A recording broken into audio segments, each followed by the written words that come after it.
What's going on? It's Apoc.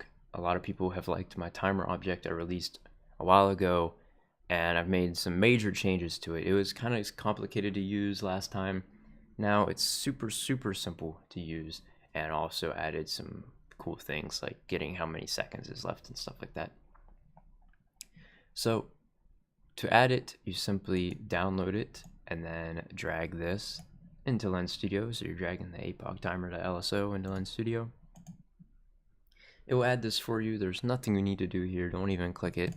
You just need to make sure somewhere in your lens you have an orthographic camera. So the easiest way to do that is just by adding a billboard.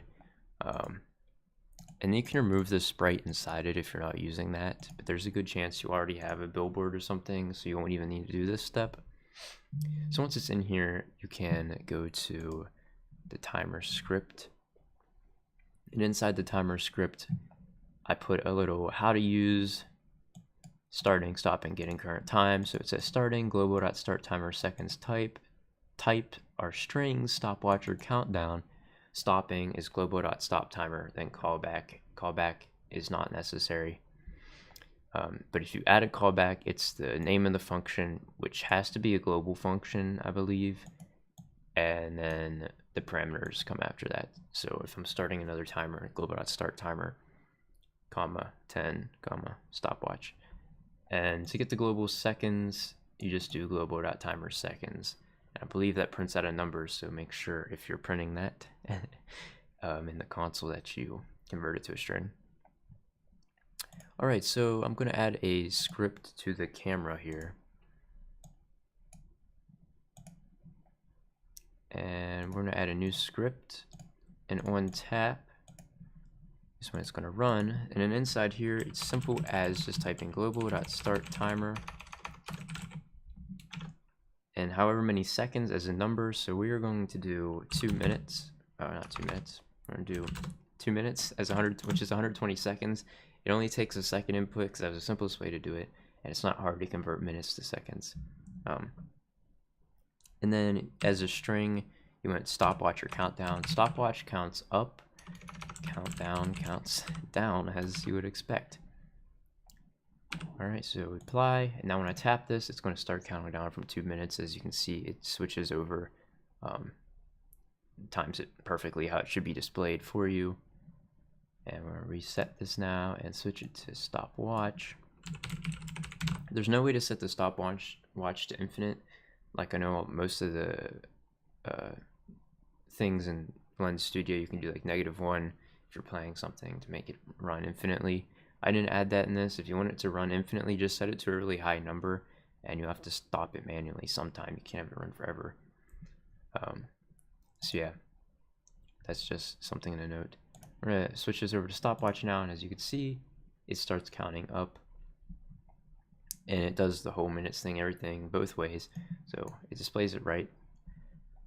And yeah, I'm actually going to come to the camera and add another script. I'm just going to rename this one so I can keep track better. Print seconds. And make sure it's added, yep. So it's going to run on initialized. I want to make the update event just print out how many seconds are left in the timer. So we're going to do function seconds,